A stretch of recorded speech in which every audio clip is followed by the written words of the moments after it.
अपने जीवन की एक लक्ष्यता निश्चित होना चाहिए।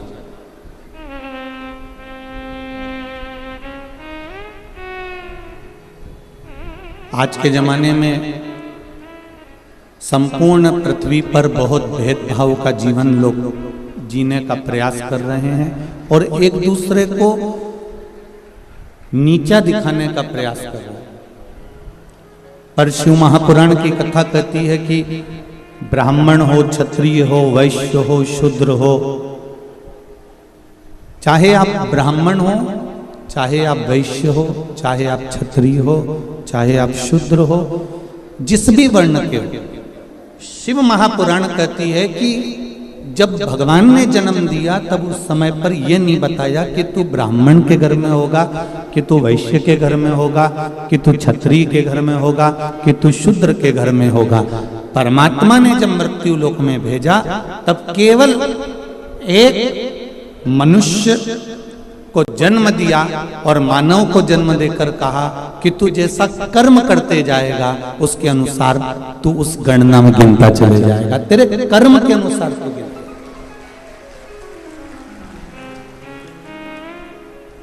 हम पहले भी कथा में कहे, आज फिर कहते हैं, मत बुरे कर्म कर बंदे, मत बुरे कर्म कर बंदे, वरना पछताएगा, भगवान की आंखों से तू बच नहीं पाएगा, तू बच नहीं पाएगा। अरे ओ अज्ञानी मत करना, तेरे कर्म का फल भी तू ही पाएगा, जैसा किया तूने तेरे आगे आएगा। मत बुरे कर्म कर बंदे, वरना पछताएगा, भगवान की आंखों से तू बच नहीं पाएगा, तू बच नहीं पाएगा।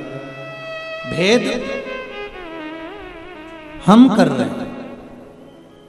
परमात्मा ने जन्म देते समय कोई भेद नहीं करा कि ये ब्राह्मण रहेगा, कि ये क्षत्रिय रहेगा, कि ये वैश्य रहेगा, कि ये शूद्र रहेगा। उस परमात्मा ने भेद नहीं करा।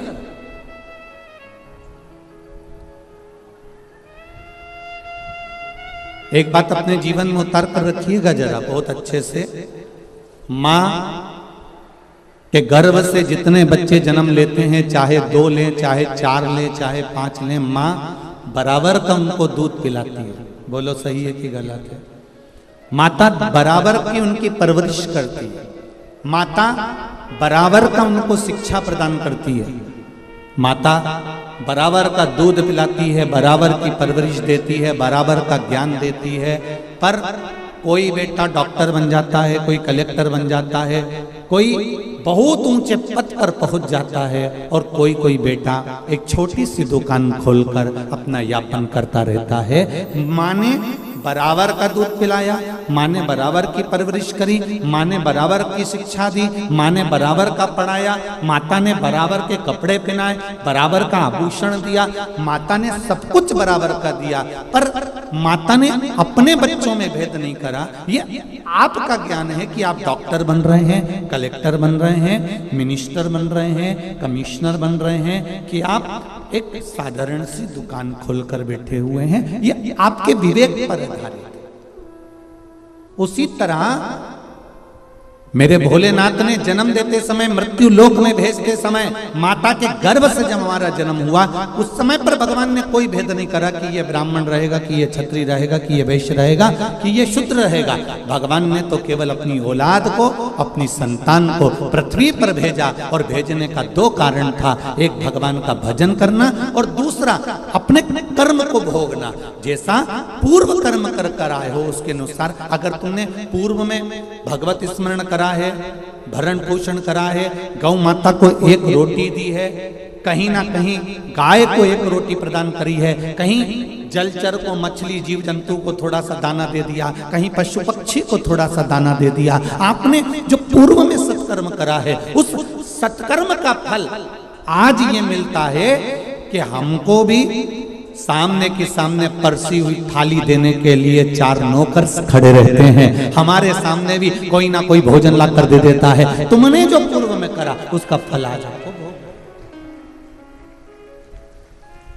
जो हमने पूर्व में करा उसका फल आज हमको भोगने को मिल रहा है।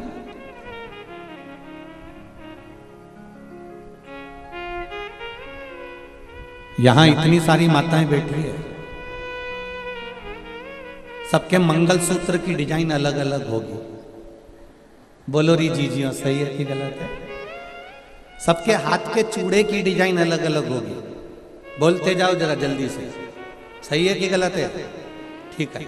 पाँव में जो बिछुड़ी पहनी हो उसकी डिजाइन अलग अलग होगी, पाँव में जो पायल पहनी हो उसकी डिजाइन अलग अलग होगी, सिर पे जो चूनर पहनी हो उसकी डिजाइन अलग अलग होगी।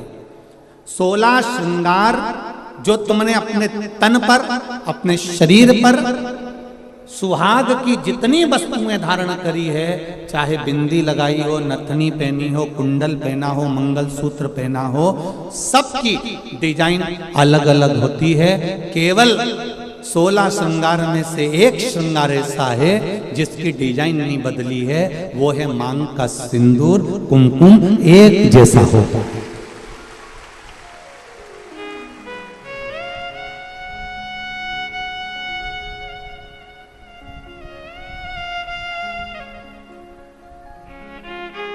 बोलो सही है कि गलत है? मांग का सिंदूर, मांग की कुकू, मांग में लगने वाला कुमकुम, इसकी डिजाइन कितनी बदल गई लोगों की जिंदगी में। मंगलसूत्र की डिजाइन बदल गई, चूड़े की डिजाइन बदल गई, कुंडल की, नथनी की, बेंदा की, सब की डिजाइन बदली, टीकी की भी डिजाइन बदल गई, पर नहीं बदली तो मांग के सिंदूर कंकु की डिजाइन नहीं बदली, क्योंकि इस डिजाइन को तो परमात्मा ने छाप कर भेजा है, तो उसको बदलना भी मुश्किल है, वो नहीं बदल सकता।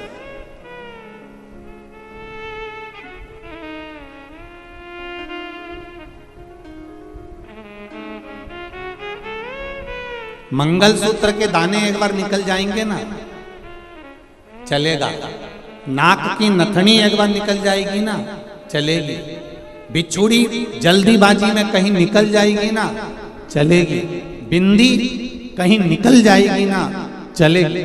हाथ का चुड़ला कहीं निकल कर रखा गया ना, चलेगा। पर मांग का सिंदूर कभी भी मांग से नहीं निकलना चाहिए। ये शिव महापुराण की कथा। अब 16 श्रृंगार में से एक श्रृंगार ऐसा है मांग का सिंदूर जिसमें कोई भेद नहीं है। करोड़पति माता भी अपने सिर में लगाती है और एक सब्जी बेचने वाली भी अपने सिर में लगाती है। वो सिंदूर ने समानता बनाकर रखी। एक ब्राह्मण की घर की माता भी सिर पर लगा रही है, तो एक वैश्य के घर की माता भी सिर पर लगा रही है। एक क्षत्रिय के घर की माता भी सिर पर लगा रही है, तो एक शूद्र के घर की माता भी अपने सिर पर लगा रही है। सारा श्रृंगार पैसे के बल पर ऊंचा नीचा हो सकता है, मंगलसूत्र पैसे के बल पर ऊंचा नीचा हो सकता है, हाथ के चूड़े पैसे के बल पर ऊंचे नीचे हो सकते हैं, पांव की पायल पैसे के बल पर ऊंचा नीचा हो सकता है। केवल मांग का सिंदूर, कुमकुम, ये पैसे के बल पर ऊंचा नीचा नहीं होता। ये गरीब और अमीर सबकी समता बता देता है कि यहाँ सब बराबर हैं। मांग के सिंदूर के आगे, कुमकुम के आगे सब बराबर। कितनी बड़ी बात रामचरितमानस में आती है। थोड़ा ध्यान लगाकर सुनना मेरे धान के कटोरे वालों सब, छत्तीसगढ़ वासी सबले बढ़िया, जम के बोलो जरा, सबले बढ़िया छत्तीसगढ़िया। तो मेरा छत्तीसगढ़ वालों से निवेदन है, और जितने लोग टीवी के माध्यम से कथा हैं और जितने लोग आस्था चैनल, फेसबुक, यूट्यूब के माध्यम से कथा सुन रहे हैं, अपने जीवन में एक बात उतार कर रखना रामचरितमानस की। रामचरितमानस में राम जी ने रावण की ओर देखा, लंका की ओर देखा, और लंका की ओर देखकर राम जी ने हनुमान जी को समझौता करने के लिए भेजा। जाओ हनुमान, जरा समझौता करना है रावण से। इतने में जामवंत, अंगद और जितने बानर थे वो बोलते हैं, प्रभु काय को समझौते की बात करते हो, मिटा देते हैं उस रावण को। देरी नहीं लगेगी, चुटकी भर में उस रावण को मिटा देंगे।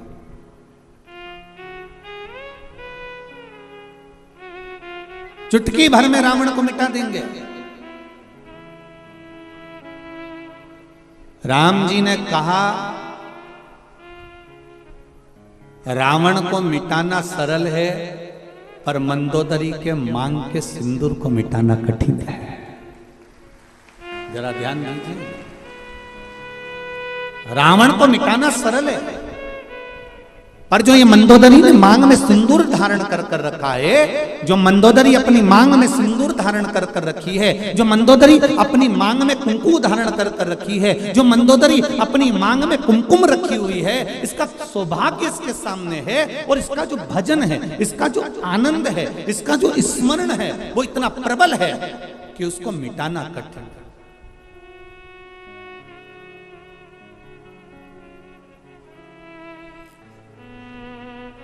एक बात कहना चाहूंगा बहुत अच्छे से।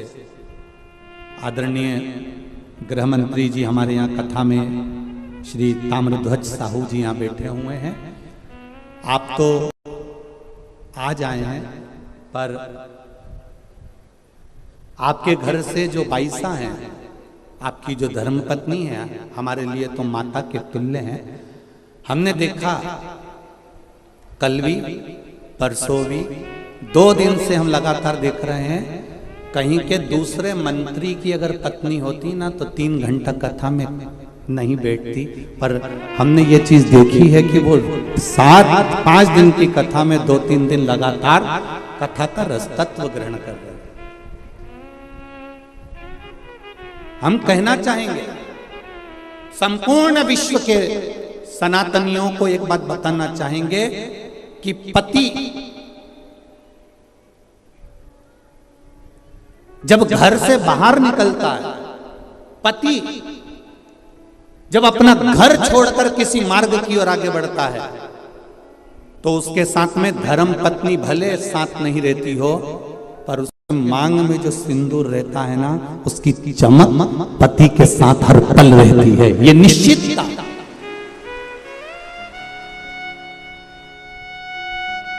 उसकी भक्ति का बल, उसके भजन का बल, उसके स्मरण का बल। अभी अभी आपने तुलसी जी और शालिग्राम की शादी जी करी होगी, बोलो सही है? एकादशी पर अभी तुलसी जी का ब्याह भगवान शालिग्राम जी के साथ लड्डू गोपाल के साथ करा होगा। जरा विचार करना, उस जलंधर को मारने के लिए देवताओं के पसीने छूट गए थे। क्यों? क्योंकि वृंदा के माथे का जो कुमकुम था, वृंदा के माथे का जो सिंदूर था, वो बड़ा प्रबल था, इसलिए जलंधर को मारना कठिन पड़ रहा था।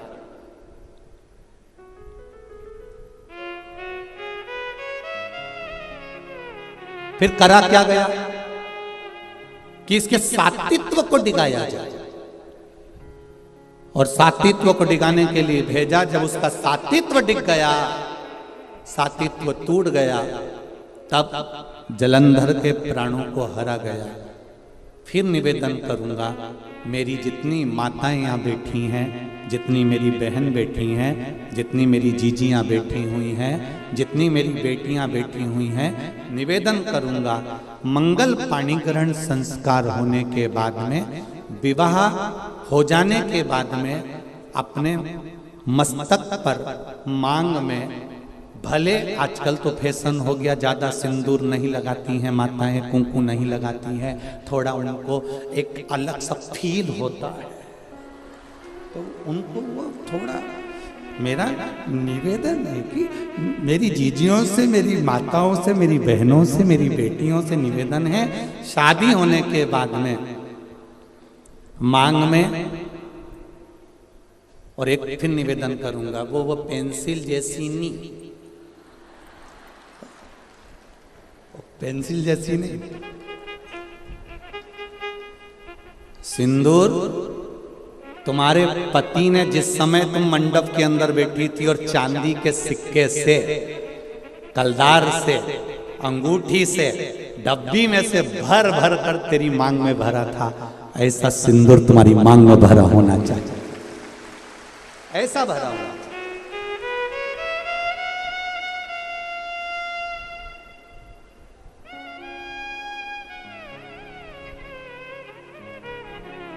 आपके माथे के सिंदूर, आपके मस्तक की कुंकू पर जो कुंकू आपने लगाया है, जो मस्तक पर सिंदूर लगाया है, वो बड़ा, हम सिंदूर और कुंकू का इसलिए बोल रहे हैं, टीकी का इसलिए नहीं बोल रहे हैं क्योंकि टीकी तो आज के जमाने में तुम ढूंढते रह जाओगे।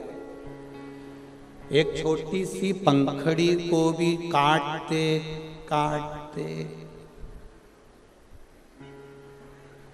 जैसे माथा की जूनी रहे, वो को निकालो, फिर देखो, बस ऐसी इतनी छोटी सी टीकी माताएं लगाती है, इतनी छोटी सी बिंदी लगाती है कि पूरे माथा पे ढूंढते रह जाओगे कि है कि नहीं है, पहचान करना भारी पड़ जाता है। निवेदन है, बिंदी तुम लगा रहे हो, कितनी बड़ी लगा रहे हो हमें उससे मतलब नहीं है, पर मांग में थोड़ा सा सिंदूर, थोड़ी सी कुंकू, थोड़ी सी रोली, जो भी आप लगाते हो वो थोड़ा सा इस मांग में होना चाहिए। अब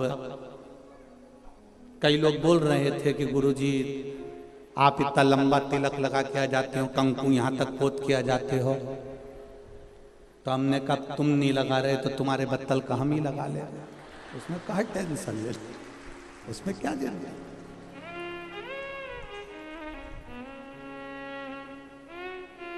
एक कथा याद आ जाती है, उस कथा में एक बार हम कथा करने के लिए काला पीपल गए, तो वहाँ कथा करने गए, तो वहाँ पर एक माता बूढ़ी बूढ़ी सी, बहुत 70-80 साल की, और कथा में आगे बैठ गई, और कथा हुई।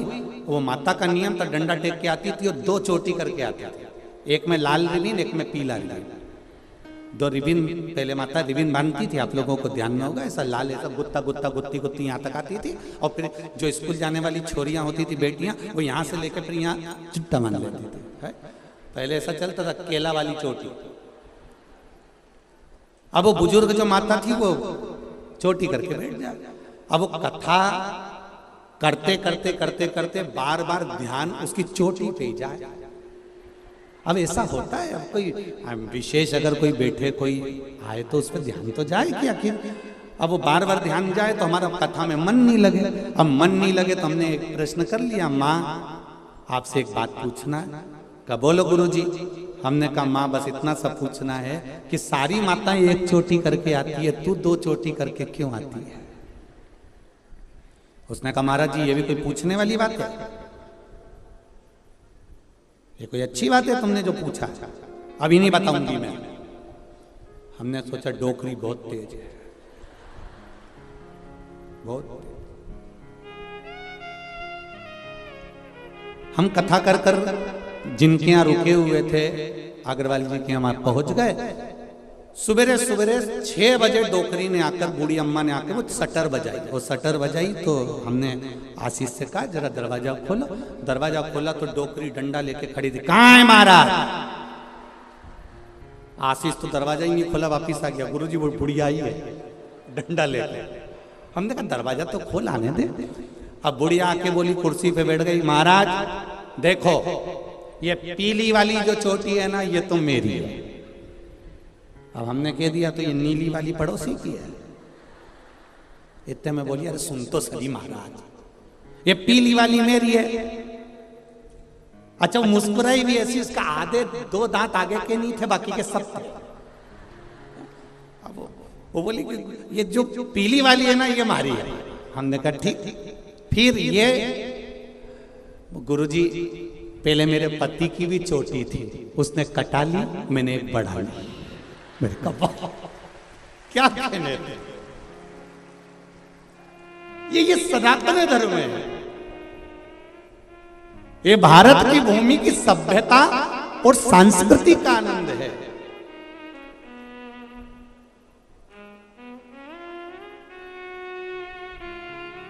ये सुख ही दूसरा।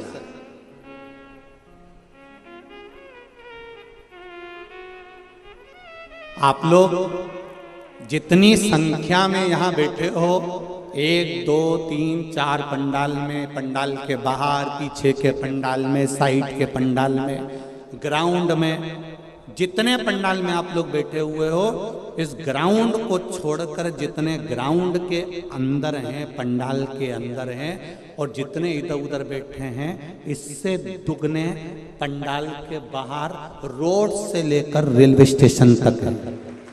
जितने अंदर हो उतने बाहर।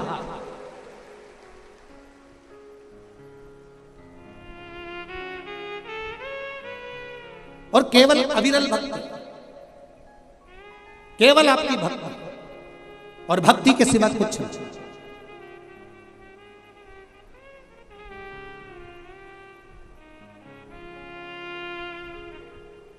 एक भाव आपके भीतर जो समाहित हुआ है, एक भाव, और बहुत जरूरी है।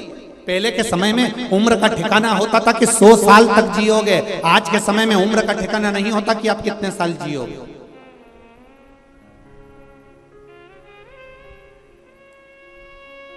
आय बढ़ाने का साधन प्रत्येक मनुष्य ढूंढ रहा है।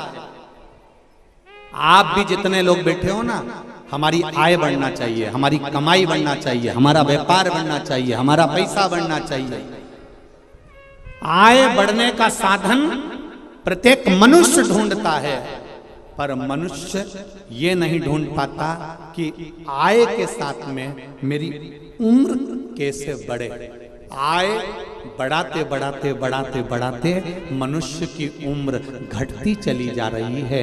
घर में पैसा तो बढ़ रहा है, पर 65, 70, 75, 80 में आउट हो जा रहा है, समाप्त। दुनिया के लोग आपको आय बढ़ाने का साधन बताएंगे, विदेश के लोग आपको आय बढ़ाने का साधन बताएंगे, सारे संसार के लोग आपको आय बढ़ाने का साधन बताएंगे कि पैसा कैसे कमाना चाहिए, पैसे कैसे प्राप्त करना चाहिए, धन कैसे प्राप्त करना चाहिए। संपूर्ण विश्व के लोग आपको आय बढ़ाने का साधन बताएंगे, पर शिव महापुराण की पोथी, शंकर भगवान की यह कथा, शिव महापुराण आय बढ़ाने के साथ साथ आपको बताती है कि आपकी उम्र कैसे बढ़े। और वो उम्र बढ़ाने के लिए केवल आपको 3 जगह पर जाना है। एक अपने माता पिता के चरणों में, दूसरा अपने गुरु के चरणों में, और तीसरा शंकर भगवान के मंदिर। क्यों? जब हम माता पिता के चरणों में जाते हैं तो माता पिता आशीर्वाद देते हैं, आयुष्मान भव, चिरंजीवी भव। गुरु के चरणों में जाते हैं तो गुरु आशीर्वाद देते हैं, आयुष्मान भव, चिरंजीवी भव, स्वस्थ रहो, मस्त रहो, आनंद में रहो। और शंकर जी की शरण में जाते हैं तो उसका नाम महामृत्युंजय है। वो 1 लोटा जल जब हम चढ़ाते हैं तो वो भी हमको आशीर्वाद देता है, आप आरोग्य रहो, रोग से मुक्त रहो और निर्मल रहो। सारी दुनिया आपको आय बढ़ाने का साधन बताएगी, सारी दुनिया आपको आय बढ़ाने का साधन निश्चित करेगी, सारी दुनिया आपको पैसे कमाने का साधन बताएगी। पर शिव महापुराण की कथा करी है, 3 जगह पर जरूर जाओ, एक अपने माता पिता के पास, एक अपने गुरु के पास, और एक शंकर जी के मंदिर में 1 लोटा जल लेकर। यहाँ 3 जगह जाने से जब माता पिता का आशीर्वाद मिलता है, गुरु का आशीर्वाद मिलता है, शंकर भगवान का आशीर्वाद मिलता है, तो हमारी आय भी बढ़ती है और उम्र भी बढ़ती है, हमारा जीने का तरीका भी बढ़ता है। अब घर में फ्रिज के अंदर मिठाई ढेर सारी रखी है, फल ढेर सारे रखे हुए हैं, और मालूम पड़े तुमने कमाया तो खूब, आय भी खूब बढ़ाई, पर खाई नहीं पाओ तो मतलब क्या? 1 सेव फल का टुकड़ा, एप्पल का इतना बड़ा टुकड़ा काट कर छील कर मुंह में 2 घंटे से रखा है, कथा में आके बैठ गई तब तक भी चल रहा है, क्योंकि दांत सोफा सेट है ही नहीं। अब वो सोफा सेट ही नहीं है तो मुंडा में वो एक टुकड़ा 2 घंटे तक, कभी इधर आ जाता है। इतने में छोटे से बच्चे ने आके पूछ लिया, दादी, ओ दादी। दादी बोली, क्या है, क्या खा रही है? दादी बोले, सेव फल खा रही। पूरा खा गई? नहीं, ये रखा, ले तू खा ले। तूने कितना खाया दादी? इतना सा खाया। कितनी बजे खाया था? सुबह 9 बजे। अभी कितनी बज रही है? 12। 2 घंटे से अंदर ही नहीं गया, चबा ही नहीं लिया।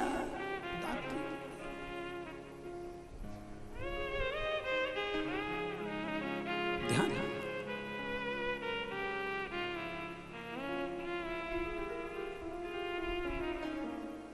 अच्छा, बहुत ध्यान देने वाली बात है। कोई कोई चीज ऐसी होती है जिसका स्मरण आपको होना चाहिए।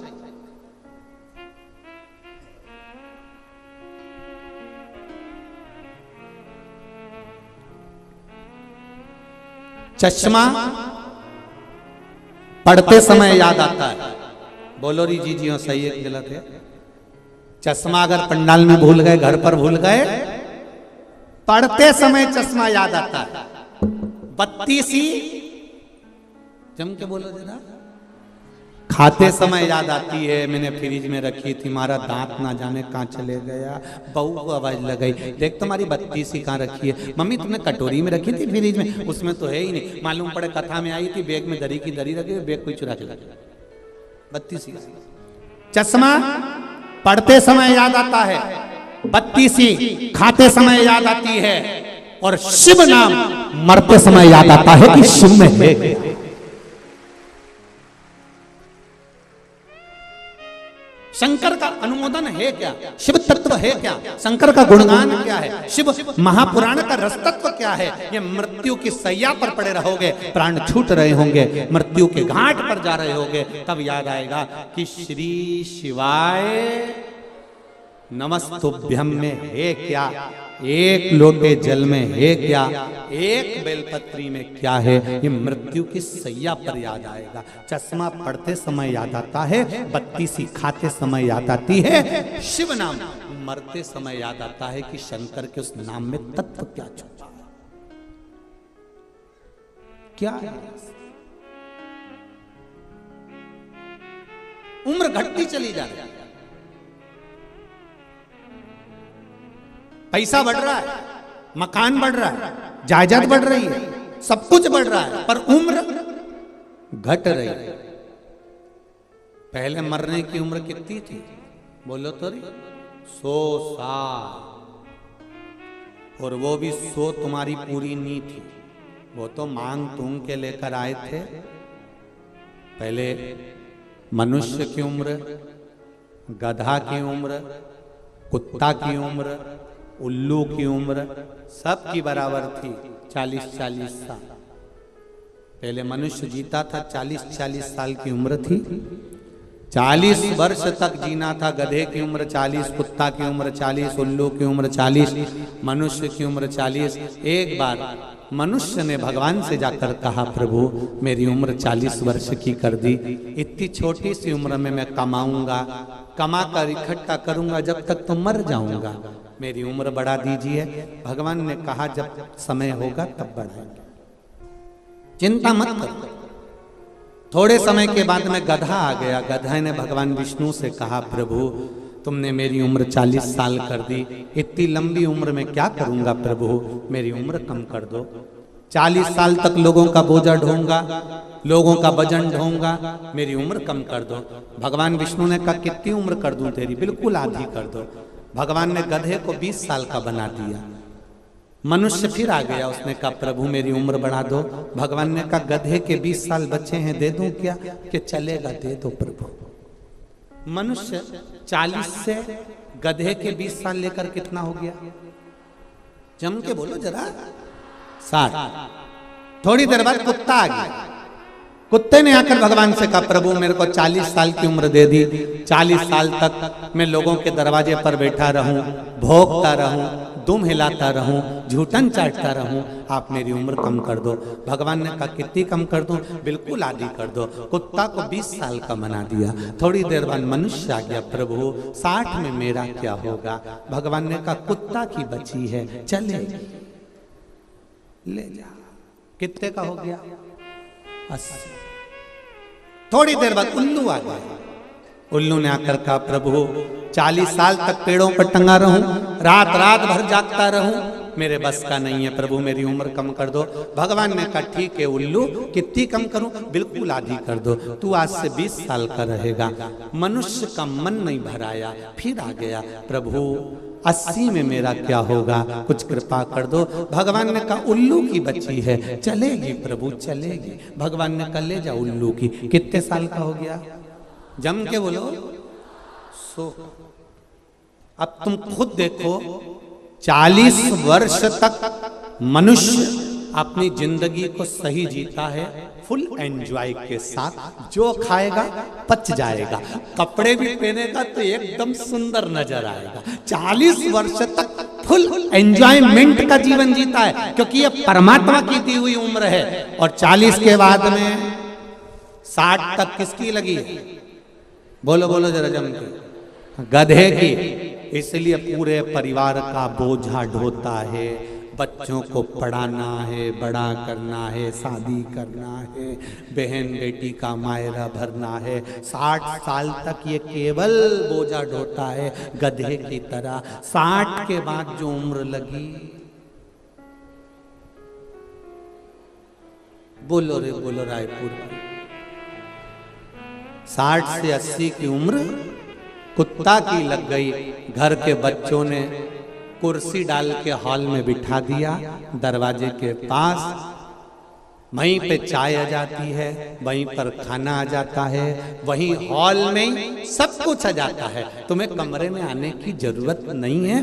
बुढ़े लोगों को बाहर बिठा दिया जाता है। 80 की उम्र आएगी तो बाहर बिठा देंगे। कोई भी आया सबसे पहले वहीं से चिल्लाएंगे, वो आवाज लगाएंगे, बहू, वहीं से लगा। किसकी लगी है? अरे बोलो जम के जरा, कुत्ता की। अब 80 के बाद उल्लू की। डॉक्टर साहब को भी दिखाओगे, डॉक्टर साहब मुझे रात को नींद नहीं आती है। डॉक्टर कितनी भी गोली दे दे और कितनी भी दवाई दे दे, तुम थोड़ा खाओगे, दवाई खाने के भी बाद दवाई कितनी भी खा लो तो भी रात को 2, 2:30, 3 बजे तो तुम्हारी आंख खुले जाएगी और पलंग पे तो उल्लू की तरह निश्चित।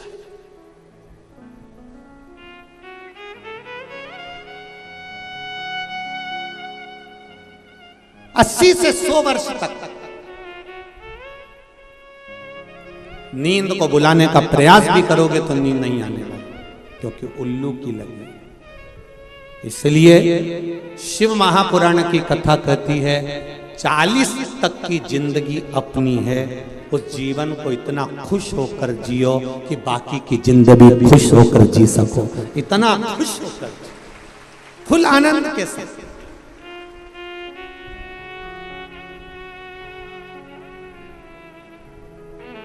पर लोगों की आदत बुरी हो गई है।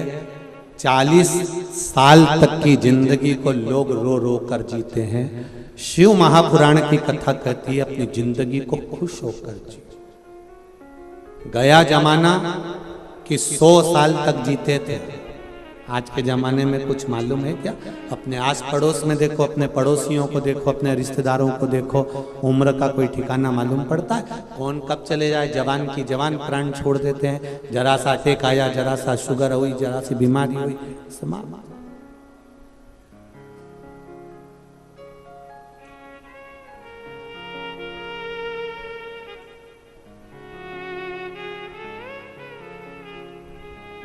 किसी ने पूछा, गुरुजी पहले तो लोग 100 साल तक जीते थे, भगवान ने ऐसा क्यों कर दिया कि अब 100 साल तक तो कोई जा ही नहीं पाता, उससे पहले ही मर जाते हैं।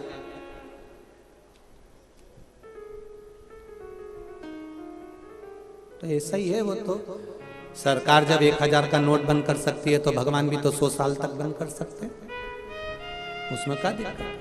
परमात्मा ने भी कहा कि भाई ये 100 लफड़ा समाप्त करो, भजन के बल पर उम्र बढ़ेगी। आपका भजन कितना,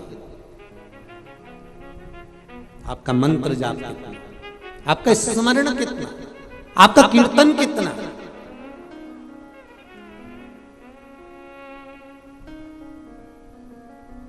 कहे ना राम नाम लीनो तूने भरी जवानी में,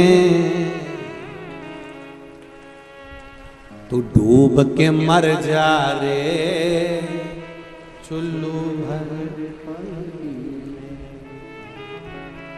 अच्छा, एक टेंशन वाली बात तो है कि ये इतना बड़ा मनुष्य चुल्लू भर पानी में डूब के कैसे मरता होगा रे। ये भी तो सोचने वाली बात है कि इतना बड़ा मनुष्य, इसको तो कुआं चाहिए, नदी चाहिए, बावड़ी चाहिए, तालाब चाहिए, और ये तो चुल्लू भर पानी में महाराज बोल रहा है कि तू डूब के मर जा रे। तो शिव महापुराण की कथा कहती है, जो ये मानव का शरीर प्राप्त करने के बाद भी भगवान का भजन नहीं करता, जो ये मानव का शरीर प्राप्त करने के बाद भी भगवत गुणगान नहीं करता, जो ये मानव का शरीर प्राप्त करने के बाद भी अपने माता पिता की सेवा नहीं करता, जो ये मानव का शरीर प्राप्त करने के बाद भी कभी शंकर भगवान की कथा को नहीं सुनता, ये मानव का शरीर प्राप्त करने के बाद भी जो परमार्थ का काम नहीं करता, किसी दीन दुखी कोई गरीब आदि की सहायता नहीं करता, शिव महापुराण की कथा कहती है फिर वो मनुष्य नहीं रहता, वो एक कीड़े की तरह रहता है, और कीड़ा चुल्लू भर पानी में डूब के मर सकता है। इसलिए कहा कि तू डूब के मर जा रे चुल्लू।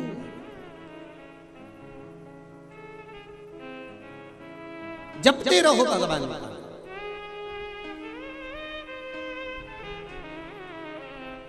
भगवान की अविरल भक्ति जपते रहो, करते रहो। आप पुकारते रहो उस परमात्मा को, वो सुनेगा, ये निश्चित है। ऐसा नहीं कि नहीं सुनेगा, एक बार नहीं सुनेगा, दूसरी बार सुनेगा। प्रैक्टिकल करके देखो,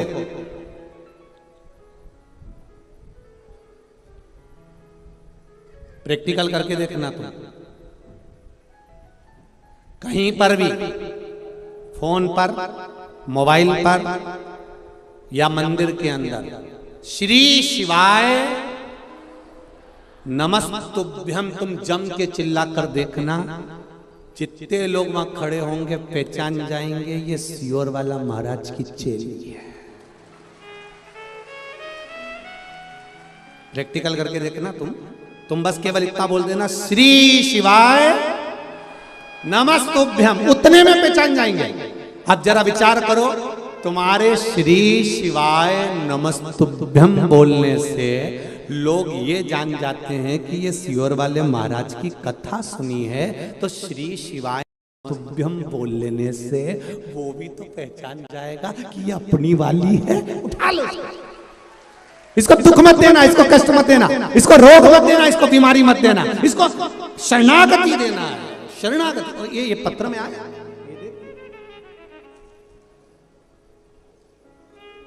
भगवान जाने क्या बना के भेजा।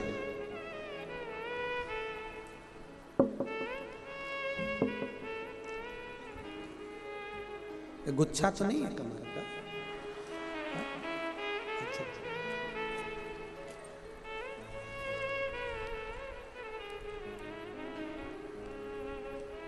पहले चैनल वालों से क्यों ये जरूर दिखा देना, जो भी है हमारे छत्तीसगढ़ की पहचान है।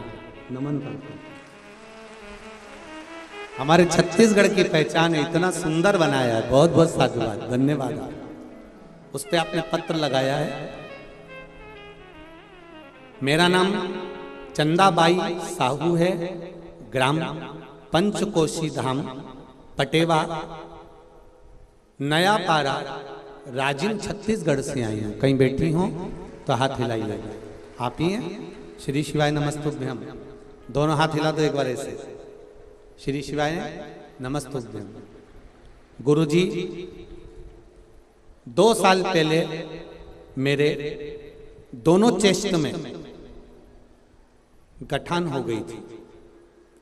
मेरे दोनों चेस्ट में गांठ हो गई, गठान हो गई। वो गांठ धीरे धीरे बढ़ती जा रही थी। फिर हमने 2022 मई के महीने में रायपुर एम्स हॉस्पिटल में चेकअप करवाया। चेकअप में आया, डॉक्टर साहब ने कहा ये गठान कोई साधारण नहीं है, आप इसको हल्के में ना लें और इस गठान का ऑपरेशन करना पड़ेगा और निकाल के इसको जांच के लिए मुंबई भेजा जाएगा। और ये गठान आप किसी को भी दिखा लो, कोई भी बता देगा कि ये गांठ वही मानी जाएगी। ये 2 गांठ आपके चेस्ट में हो गई है, दोनों गांठों को निकालना पड़ेगा, ऑपरेशन करना पड़ेगा। हमने डॉक्टर साहब से कहा, डॉक्टर साहब आप कुछ दवाई दे दो। और दवाई लेकर, ऑपरेशन तो अभी हम नहीं कराएंगे डॉक्टर साहब, और दवाई लेकर हम घर आ गए। दवाई को ले जाकर हमने शिव जी के मंदिर में शंकर भगवान को दे दिया, भोलेनाथ हम दवाई जरूर खाएंगे पर आपको ऑपरेशन की नौबत मत आने देना और मेरा ऑपरेशन टाल देना। मेरे शरीर में कोई ऐसी बीमारी मत देना बाबा, मैं तेरी हूं, तू मेरा है। 1 लोटा जल चढ़ाना प्रारंभ करा, 1 बेलपत्र खाना प्रारंभ किया और दवाई का सेवन भी भगवान शिव की कृपा से करना प्रारंभ किया। गुरुदेव, दूसरी बार हम फिर एम्स में डॉक्टर को दिखाने के लिए गए। डॉक्टर साहब ने कहा कि बड़ा विचित्र काम हो गया, 1 सप्ताह पहले 2 गांठ थी और जो गांठ मुंबई जांच के लिए जाना थी, आश्चर्य हो रहा है कि आपकी जो जांच हो रही है उसमें 1 भी गांठ नहीं आ रही है। यह शिव है, यह शंकर है, यह ओम है। बैठिए, प्रणाम करता हूं। और आप राजिम से आई हैं, छत्तीसगढ़ का बैकुंठ है राजिम, राजिम की धरा को भी नमन करता हूं। श्री शिवाय नमस्ते। ये शिव है। ओ घड़ी तेरी कृपा बिना न हिले एक भी अण, लेते हैं श्वास तेरी कृपा से तन। बखान क्या करूं मैं राखों के ढेर का, चपटी भभूत में खजाना कुबेर का।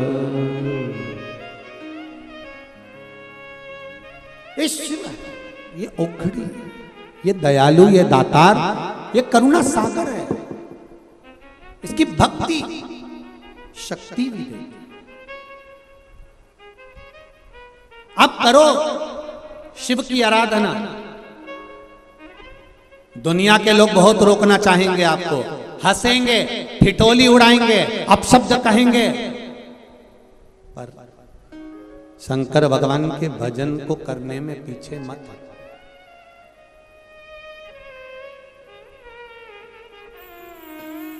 पीछे मत रखना।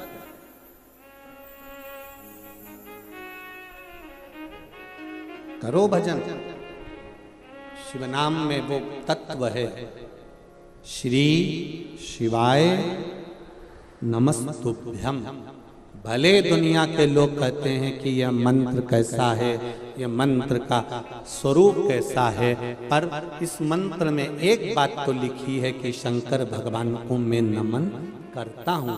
आप दिन भर में श्री शिवाय नमस्तुभ्यम बोलते रहोगे, शिव जी को नमन करते रहोगे, बार बार मेरे देवाधिदेव महादेव को याद करते रहोगे, तो ये निश्चित है कि मेरा महाकाल राजा भी आपको याद करता रहेगा, वो भी आपको स्मरण करेगा। भक्ति।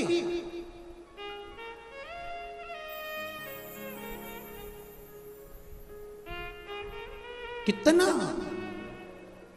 अरे मैं छत्तीसगढ़ वासियों को और ये आए हुए श्रोता, जितने भी श्रोता यहाँ कथा में बैठे हैं, आपके पावन चरणों को नमन करता हूं।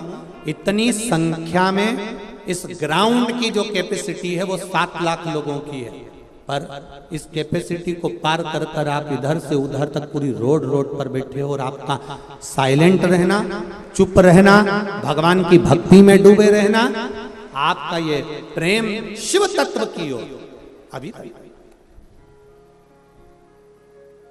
शिव तत्व की ओर अभी। और इसी के साथ में एक निवेदन, जितने लोग अब बाहर से आ रहे हैं कथा सुनने के लिए, और जितने लोग इस रायपुर की पावन धरा पर आना चाहते हैं अब कथा सुनने के लिए, तो उनसे एक निवेदन करना चाहूँगा। अब इस ग्राउंड में और रोड पर जगह नहीं है, कृपया निवेदन है, अब कभी अगली जब कथा हो तब आप लोग यहाँ पधारिएगा। अब 2 दिन के लिए आप लोगों से निवेदन करना चाहते थोड़ा सा, क्योंकि भीड़ बढ़ती चली जा रही है, और रेलवे स्टेशन पर अपार भीड़ है, बस स्टैंड पर अपार भीड़ है, गाड़ियां अपार आ रही है। इसलिए निवेदन है कि अब प्रयास करना, या तो जो 16 तारीख से 22 तारीख तक Kanpur, Kalyanpur, new highway city, GT road पर जो कथा 2 बजे से 5 बजे तक होने वाली है, या तो आप लोग, जितने लोग भी अब बाहर से आ रहे हैं उनसे निवेदन है अब अगली कथा में आप लोग पहुंचो, क्योंकि यहाँ संपूर्ण जो जगह है कई किलोमीटर तक फुल हो चुकी है, जिससे एक व्यवस्था, वैसे तो प्रशासन बहुत सुंदर व्यवस्था कर रहा है। मैं आदरणीय गृह मंत्री जी से कहूंगा, आपका छत्तीसगढ़ प्रशासन ने बहुत सुंदर व्यवस्था करी, उसके लिए बहुत बहुत साधुवाद है। बहुत सुंदर व्यवस्था, बहुत सुंदर व्यवस्था पुलिस प्रशासन भी कर रही है, मेडिकल, चिकित्सालय, यहाँ का जो नगर निगम, नगर पालिका जो भी है, वो बहुत सुंदर सुंदर व्यवस्था यहाँ के लोगों ने करी है। प्रशासन भी पूर्ण तरह से मुस्तैद रहकर पूरी व्यवस्था को संभाला हुआ है, और हर तरह से बहुत, और यहाँ का जो रायपुर का सनातनी भाई है, कहीं पर चाय बांट रहा है, कहीं भोजन बांट रहा है, कहीं पानी बांट रहा है, कहीं किसी को नाश्ता बांट रहा है, उनको भी मैं नमन करता हूँ कि आपके दानदाताओं ने जो सेवा दी है उसके लिए बहुत बहुत धन्यवाद। आपकी भक्ति, बसंत जी अग्रवाल इस कथा के यजमान है, माना उनका पूरा परिवार यजमान है, पर अकेले व्यक्ति के साथ में प्रशासन भी कदम से कदम मिलाकर आगे खड़ी हुई है। इसलिए एक बार पूरी पुलिस प्रशासन को, पूरी संसार के जितने भी छत्तीसगढ़ के निवासी, सबको साधुवाद है, बहुत बहुत। और इनका साथ पत्रकार, मीडिया, अपनी कलम के माध्यम से ये पत्रकार बंधु, ये मीडिया इतना साथ दे रहे हैं कि मैं निवेदन करना चाहूंगा आप सबसे कि इन पत्रकारों के लिए, सोशल मीडिया के लिए बहुत बहुत साधुवाद है साहब। बहुत सुंदर आपका भाव, आपका आनंद, सुख देने वाला।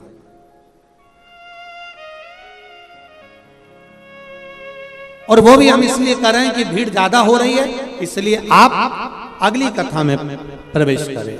अभी इस कथा को आप लोग, जितने लोग भी आने वाले हैं, वो टीवी पर श्रवण करें, आस्था चैनल पर, फेसबुक, यूट्यूब पर सुने। भक्ति का संचार, आनंद, भगवान की भक्ति, शिव कथा कर महाराज।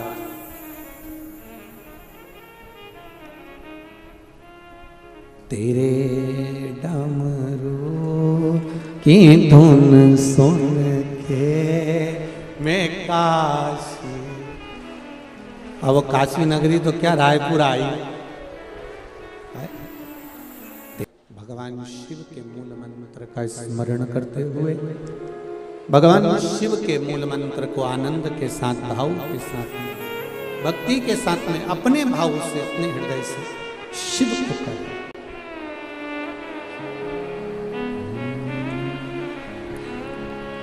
श्री शिवा नमस्तु श्री शिवाय नमस्तु श्री शिवाय नमस्तु श्री शिवाय नमस्तु श्री शिवाय नमस्तु भोला सब दुख काटो ओ भोला सब दुख काटो शिव शंकर जपूं तेरी माला भोले बाबा जपूं तेरी माला भोला सब दुख काटो ओ भोला सब दुख काटो। शिव कथा कर भगवान शंकर का गुणगान कर आए। माता पार्वती जी के साथ में शिव जी का मंगल विवाह हुआ। शिव दूल्हा बने, पार्वती दुल्हन बनी।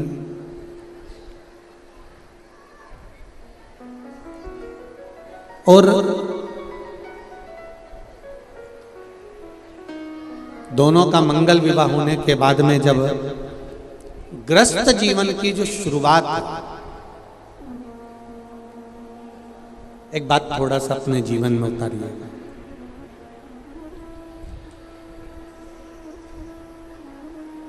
अच्छा लगे तो अपने जीवन में उतार कर जरूर रखना कि जिस बेटी का विवाह जब हो जाए और बेटी ससुराल चली जाए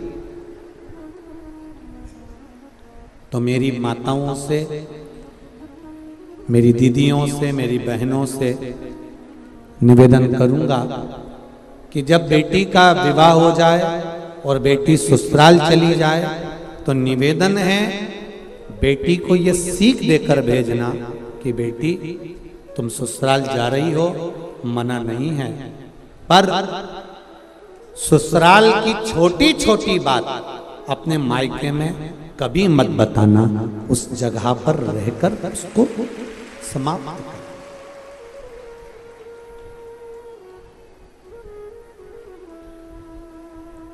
उस जगह पर रहकर उस ससुराल का जो कोई बात है तो उसको ससुराल में समाप्त करा जाए।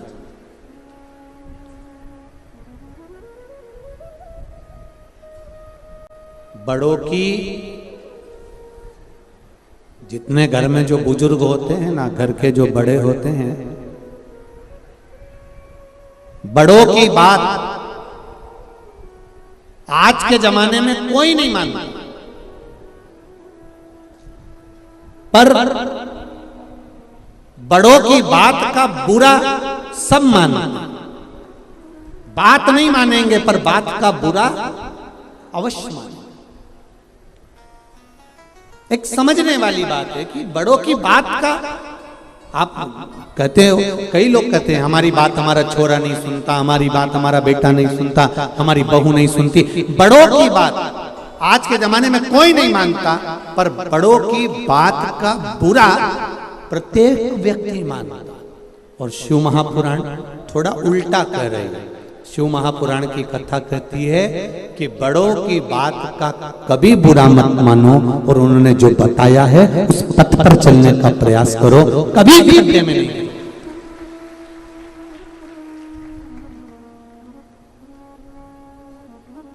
बड़ों की बात अगर मानकर चलोगे तो जिंदगी में कभी नीचे नहीं गिरोगे।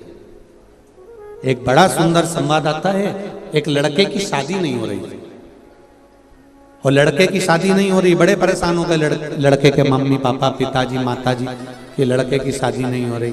एक जगह पर लड़के की शादी पक्की और लड़के की शादी पक्की हुई पर लड़की वालों ने एक बात लड़के वालों से कह दी कि शादी हम एक शर्त पे करेंगे कि बारात में कोई बुढ़ा नहीं आए। अब देखिए जरा शिव पुराण की कथा का स्मरण करिएगा। हम शादी करने को मना नहीं कर रहे हैं, हम शादी जरूर करेंगे, पर एक शर्त है कि शादी में कोई बुढ़ा नहीं आएगा। ठीक है साहब, हम बुजुर्गों को लेकर नहीं आएंगे, हम बड़े को लेकर नहीं आएंगे, हम लड़की ठीक। लड़का तो कम से कम शादी हो जाए, लड़के की शादी तो हो जाए। बेचारा 32 साल का हो गया, 35 साल का हो गया और उसकी शादी नहीं हो रही है, तो कम से कम शादी तो हो जाएगी। हाँ भर दी। बारात की तैयारी हुई। घर में जो फूफा जी थे बुजुर्ग, उन्होंने कह दिया चाहे कुछ भी हो जाए, मैं बस के नीचे मर जाऊंगा पर बारात में तो जाऊं। सबने मना करा, साहब देखो फूफा जी तुम मत जाओ, और देखो ये अच्छी बात नहीं है, उन्होंने मना कर दिया था कि कोई बुढ़ा नहीं आएगा, आपको नहीं ले जाएंगे। नहीं मैं तो जाऊंगा, चाहे कुछ भी हो जाए मेरे को तो जाना। एक काम करो, अगर ऐसे नहीं ले जा सकते तो मिठाई के डब्बे में मुझे बंद करके ले जाओ। अब बुढ़े व्यक्ति को फूफा जी को ने खोखे में, परंतु ले तो जा रहे हैं, पर एक बात याद रखना, हम तुम्हें निकालेंगे नहीं, अंदर ही पड़े रहो। हाँ हम बस के अंदर पड़े रहेंगे, कोई बात नहीं, पर जाऊंगा। अब वो मिठाई का बड़ा डब्बा लिया, उसमें इनको भर दिया, 2 छेद कर दिए उसमें जिससे श्वास चली जाए, और इनको बारात में ले गए। अब शादी की तैयारी हुई। लड़का घोड़ी पे तैयार हुआ, तैयार होकर लड़की के दरवाजे पर पहुंचा। वरमाला का समय आ गया। लड़की के पिताजी ने एक बात कही, लड़की वरमाला तब डालेगी, एक शर्त पर, लड़की वरमाला तब डालेगी जब हमारे गांव की नदी में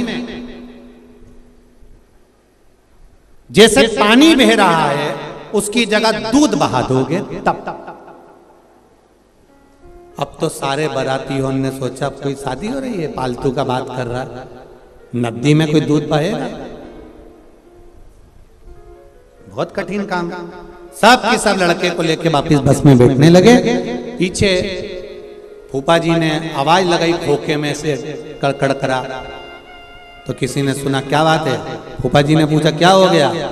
लड़की के पिताजी ने बोला है कि शादी एक शर्त पे होगी, गांव की नदी में दूध भरा जाए तो लड़की भी आएंगे, नहीं तो नहीं भी आएंगे। तो इतने में अंदर फूफा जी ने बोला तो फिर क्या कर रहे हो, तो के सब बस में बैठ गए, वापिस चल रहे। फूफा जी बोले काय को चल रहे, लड़की के पिताजी से कह दो तुम पूरी नदी का पानी रोक दो, हम दूध भर देंगे, जाओ जरा बोलो। इतने में सारे बस के बैठे हुए सब नीचे उतर गए और उन्होंने लड़की के पिताजी से कहा कि साहब आप नदी का पानी रोक दीजिए, हम नदी में दूध भर देंगे। इतने में लड़की के पिताजी बोले बारात में जरूर कोई बुढ़ा आया है, बारात में जरूर कोई डोकरा आया है, बूढ़ा व्यक्ति आया, ये निश्चित था। शिव पुराण कह रही है बड़ों की बात का कभी बुरा मत मानो, अगर बड़ों की बात को मानकर चलोगे तो ये निश्चित है कि तुम अपनी मंजिल तक पहुंच जाओगे, आपको मंजिल मिल।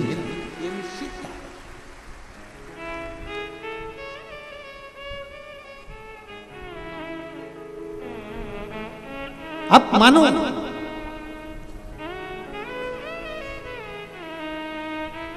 कई लोग कहते हैं कि ये शिव महापुराण की कथा सुनकर क्या मिलता है। हमने कहा ये वेद व्यास जी ने लिखी है, वेद व्यास जी ने इसका वर्णन किया है, वेद व्यास जी ने लिखा है।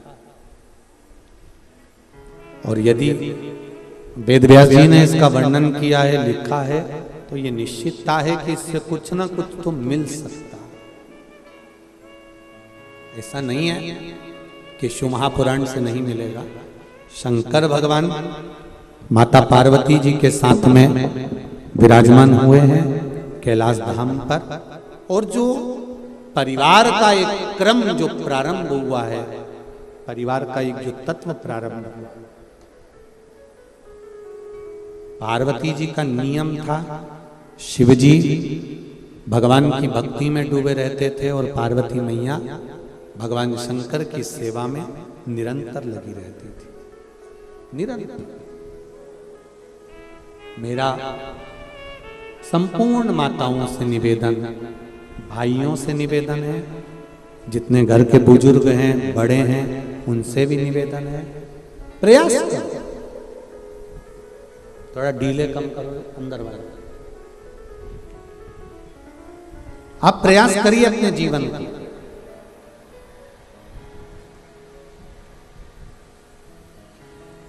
सार्थक बनाने के लिए। पीछे की आवाज खोल के रखो, पीछे की। एक पति और पत्नी का जो जीवन होता है,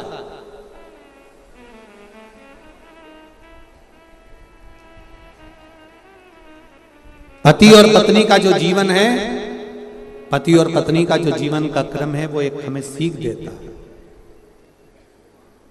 क्या सीख देता है? वो हमको बताता है कि जब विपदा की थोड़ी सी भी घड़ी आए,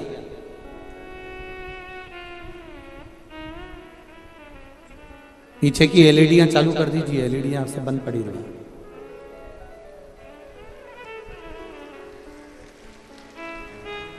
विपदा की जब घड़ी आए, उस विपदा की घड़ी में शिव महापुराण की कथा कहती है, पति और पत्नी को कदम से कदम मिलाकर अग्रणी चलना चाहिए।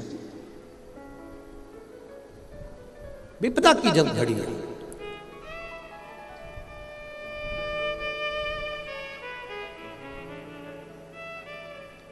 शरीर में जब पीड़ा होती है ना, शरीर में जब कष्ट आता है, तो हम होम्योपैथी, एलोपैथी, डॉक्टर के पास जाते हैं।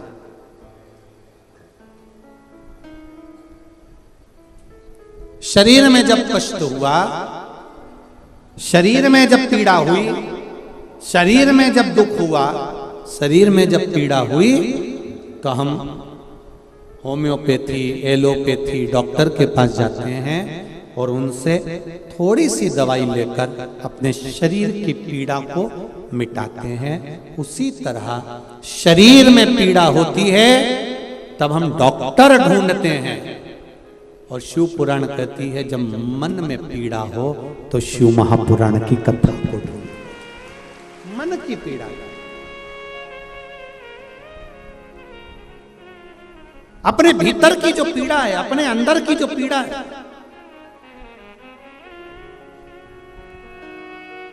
उस पीड़ा को किसी से मत करो।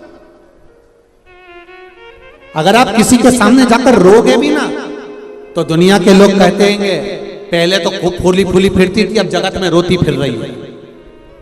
आप अगर रोना भी चाहते हो और अपने दिल की बात किसी से कहना भी चाहते हो, तो किसी से मत कहो। कहना है तो आपके नजदीक में जो शंकर जी का मंदिर है, वहां पर जाकर 2 क्षण बैठकर एक बेलपत्री में लेकर और शिव जी से अपने दिल की बात कह दो। वो दुख भी मिटाएगा, पीड़ा भी मिटाएगा और गले भी लगाएगा। शंकर एक पत्र आया है,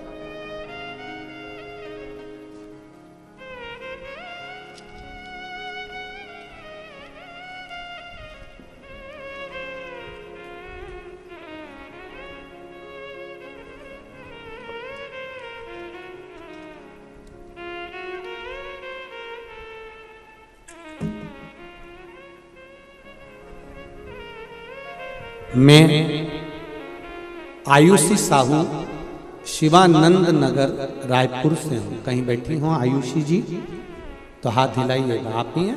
श्री शिवाय नमस्तुभ्यम। दोनों हाथ ऐसे हिला दो एक बार बेटा। श्री शिवाय नमस्तुभ्यम। मैं आयुषी साहू शिवानंद नगर रायपुर से हूँ। शिव की भक्ति का मैं क्या वर्णन करूं पंडित जी, मेरे पास में शब्द नहीं है। पहला, मेरी माता का नाम पुष्पलता साहू है, जिसका मैं फोटो डॉक्टर के यहाँ पर जब वेंटिलेटर पर मेरी माँ पड़ी रही उसका फोटो में लगा रही हूँ। आप भी एलईडी पर, आस्था चैनल पर, फेसबुक यूट्यूब पर आप वो फोटो देख रहे हैं। मेरी माता का नाम पुष्पलता साहू है। वो 5 साल से किडनी की बीमारी से ग्रसित है और उनका हॉस्पिटल में डायलिसिस चल रहा है। इसी बीच उनके हार्ट में दिक्कत आई और डॉक्टरों ने कहा कि ऑपरेशन के बिना ठीक नहीं होगा। हम ऑपरेशन के लिए तैयार हो गए और डॉक्टर ने कहा कि 1 हफ्ते बाद ऑपरेशन होगा। इसी 1 हफ्ते में माता जी ने आपके द्वारा बताया गया पीपल के पत्ते वाला उपाय करना प्रारंभ करा। डॉक्टरों ने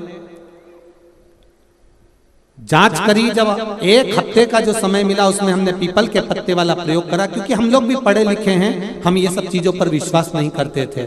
पर मेरी माँ ने कहा कि एक बार आप सियोर वाला महाराज कहता है तो एक बार करो तो प्रयास। और पीपल के पत्ते का जब हमने प्रयास करा, डॉक्टर के यहाँ हम वापिस जब लेकर गए तब 20 दिन तक डॉक्टर ने 20 दिन के बाद हमको जब बुलाया और हमने जब वापिस जाकर उनको दिखाया, दिखाने के बाद उनको पुनः फिर तेज बुखार आया और बुखार आने के बाद फिर हम उनको वापिस लाए और आपने जो पीपल के पत्ते वाला प्रयोग बताया वो करना प्रारंभ करा।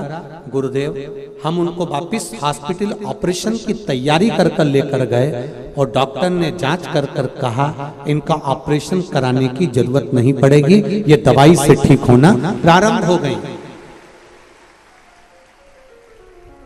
ये दवाई से ठीक होना प्रारंभ हो गई हैं।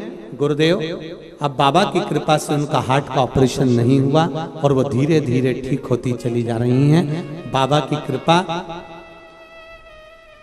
इस साल होली में माँ के मुंह में लकवा भी लग गया। शरीर में इतनी कमजोरी थी कि डॉक्टर ने कहा एडमिट होना पड़ेगा। मम्मी ने कहा दवाई ले आओ, एडमिट हो जाऊंगी, मना नहीं।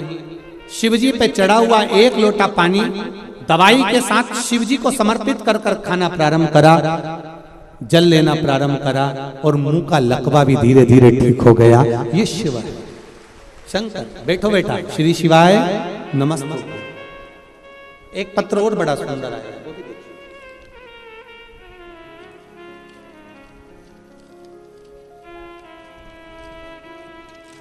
तेरी कृपा बिना न हिले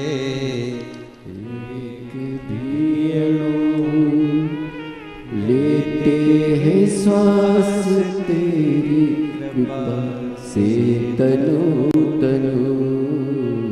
बखान क्या करूं मैं राखों के ढेर का, चपटी भभूत में खजाना कुबेर का।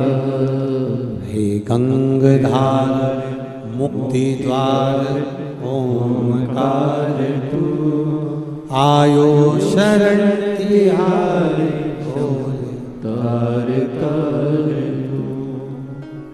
मेरा नाम जयश्री साहू, मैं गुड़ियारी रायपुर छत्तीसगढ़ की रहने वाली हूँ। जयश्री बेटी कहीं बैठी हो तो हाथ जरूर हिलाओ। जयश्री साहू, गुड़ियारी रायपुर। आप इधर है बेटा? श्री शिवाय नमस्ते। गुड़ियारी छत्तीसगढ़ की रहने वाली हूं। गुरुदेव, मैं पिछले 3 साल से एमबीबीएस की तैयारी कर रही थी, परंतु सफल नहीं हुई, असफलता मिलती रही।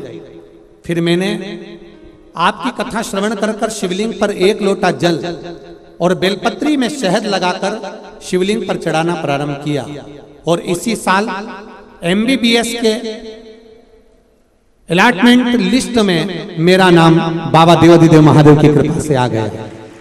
गुरुदेव, 9/11/2022 को जिस दिन कथा चालू हुई, बाबा की कृपा से Shri Shankaracharya institute of medical science college Bhilai में मेरा एडमिशन हो गया है। मैं बाबा को धोख लगाने के लिए आया। श्री शिवाय नमस्तुभ्यम बेटा, खुश हो गए अब तो? श्री शिवाय नमस्तुभ्यम। ऐसे ही निवेदन करूंगा, जैसा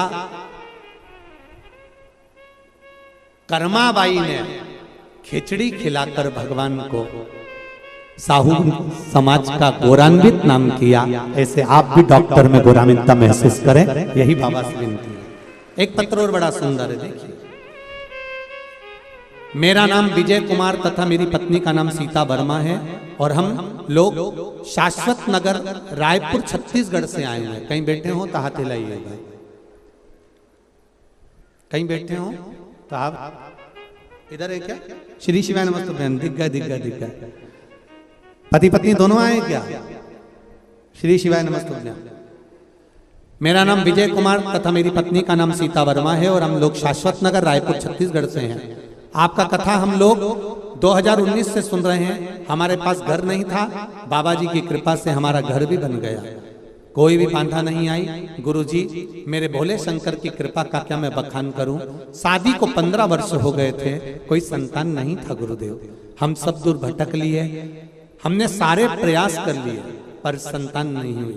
तब कथा में आंकड़े की जड़ का उपाय किया, पशुपति व्रत भी करा, डॉक्टरी इलाज भी करवाते रहे गुरुदेव, उसके बाद भी संतान नहीं हुई।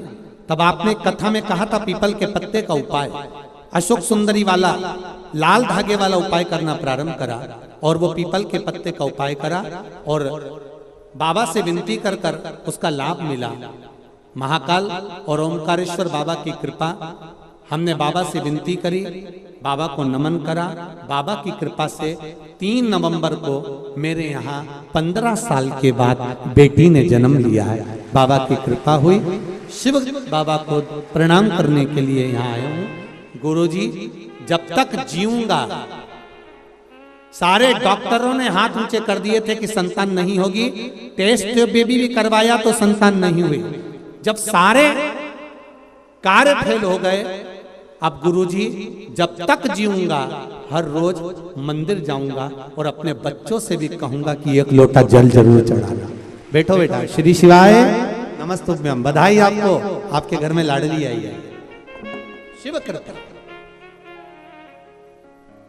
तेरी कृपा बिना न हिले एक भी अणु, लेते हैं श्वास तेरी कृपा से तन। बखान क्या करूं मैं राखों के ढेर का, चपटी भभूत में है खजाना। करो भजन, छोड़ना नहीं है कथा का।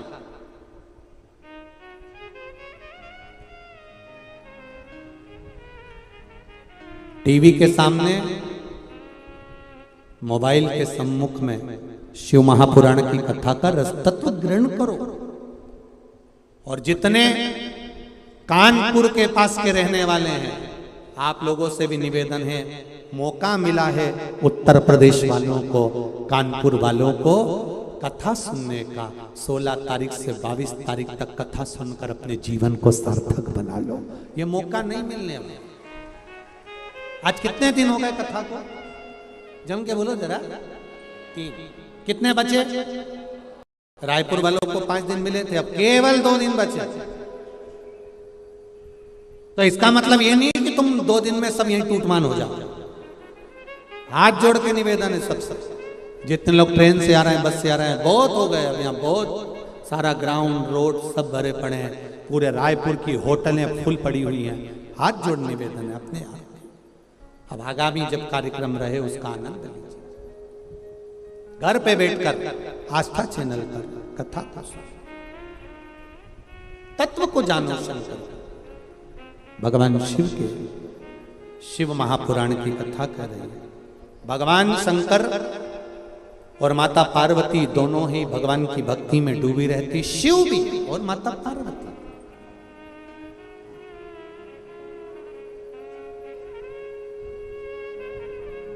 समय आया।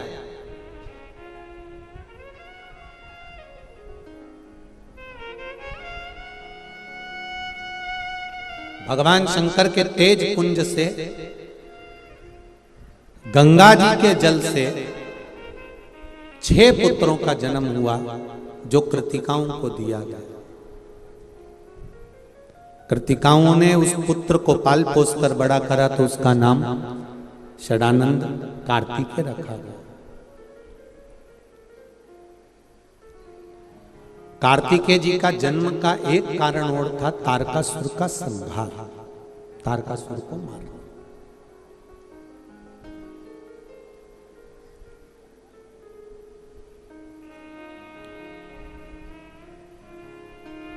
जब तारकासुर का उपद्रव बढ़ गया, चारों तरफ हाहाकार मचने लगा। तारकासुर ने मांगा भी तो क्या मांगा कि मरूं तो शिव जी के पुत्र के द्वारा मरूं, क्योंकि तारकासुर कोई साधारण नहीं था। तारकासुर कोई साधारण नहीं है। तारकासुर शंकर भगवान से बहुत स्नेह करता है, बहुत प्रेम करता है, बहुत वात्सल्य रखता है।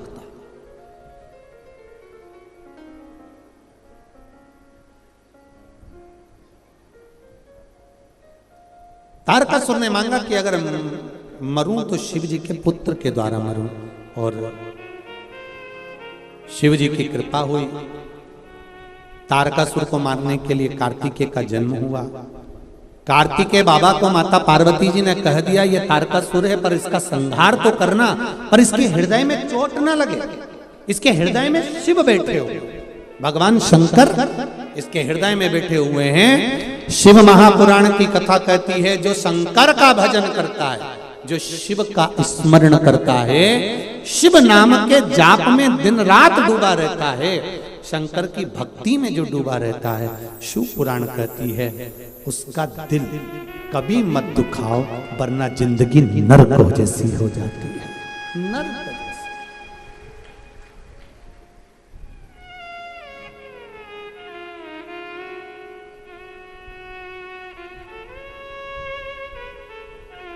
आप उसका दिल कभी ना दुखा। हम कल भी कहे, परसों भी कहे, आज फिर कह रहे हैं, शंकर जी के मंदिर जाने वाली चाहे बेटी हो, चाहे बेटा हो, चाहे बुजुर्ग माताएं हों, चाहे भाई लोग हों, हम माताओं से भी कहेंगे अपने घर के पुरुषों को एक नियम बनाओ। दिन भर तुम्हारा पति नौकरी करता है, सर्विस करता है, काम करता है, बिजनेस करता है, कमाकर लाता है, अपनी पत्नी और अपने बच्चों के लिए लाता है। अगर कमाकर लाया है तो अपनी पत्नी और बच्चों के लिए लाया। एक निवेदन, बिजनेस करना है उसको, नौकरी करना है उसको, सर्विस करना है उसको, तो जो भी वो कर रहा है उसको परिवार को चलाने के लिए थोड़ा ना थोड़ा झूठ तो बोलना पड़ेगा, थोड़ी बेईमानी करना पड़ेगा, थोड़ा छल करना पड़ेगा, थोड़ा कपट करेगा। पर बेईमानी कर कर, छल कर कर, कपट कर कर, झूठ बोलकर वो अपने परिवार का भरण पोषण करता है। कमाकर अगर लाकर देता है तो वो अपनी पत्नी के हाथ में देता है।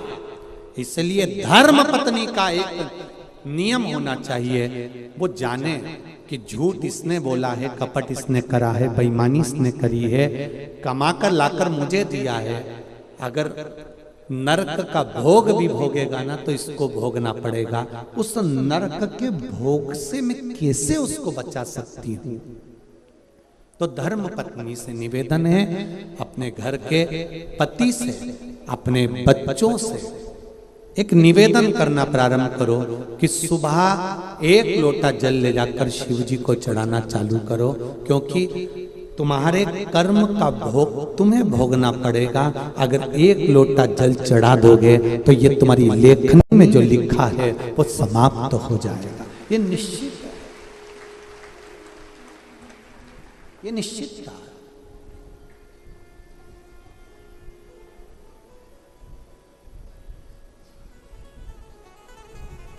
आप उसको समझाओ। माना आज का जमाना, लोग कहते हैं कि आप जल चढ़ाने से होता क्या है। आज का जमाना जरा विचित्र है, लोग बात प्रश्न बहुत करते हैं, बहुत प्रश्न।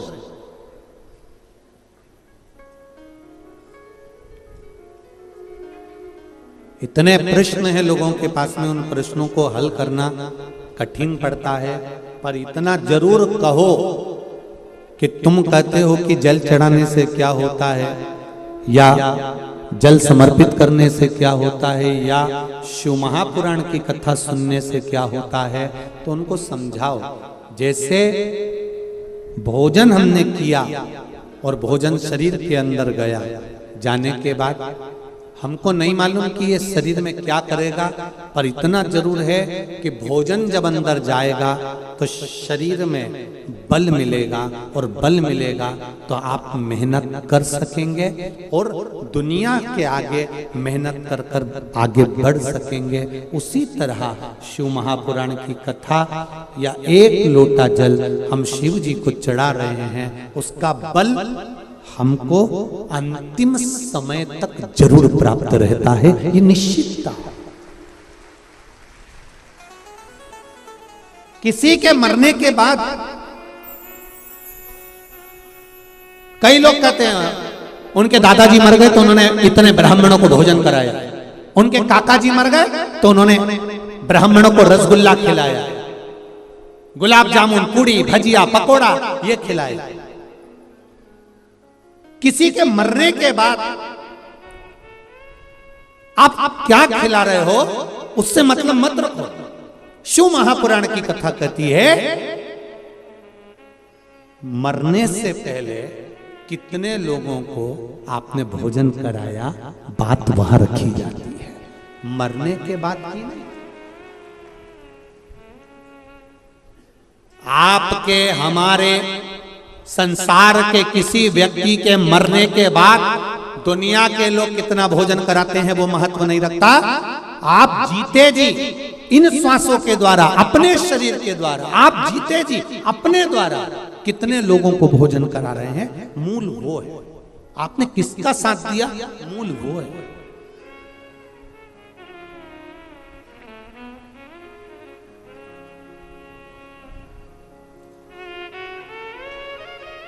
मूलतावा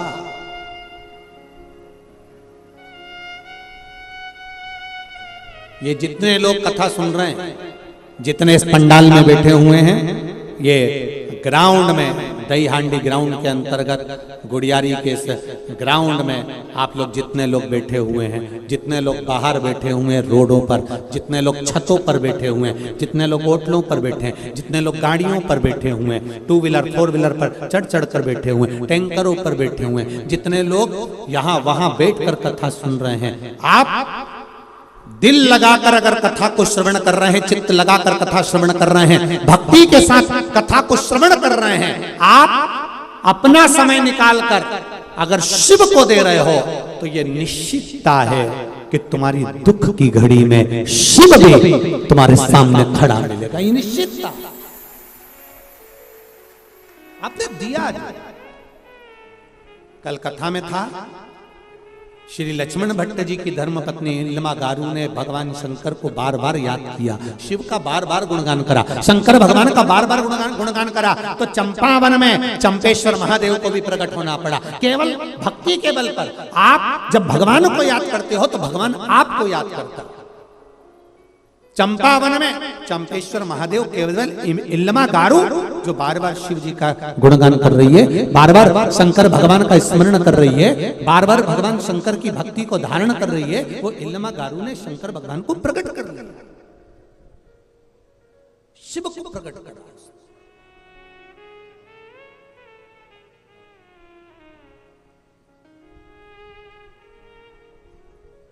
अब करो उसको याद, आप करो उसका स्मरण, हर पल, हर घड़ी, हर क्षण आप उसको जपो। तो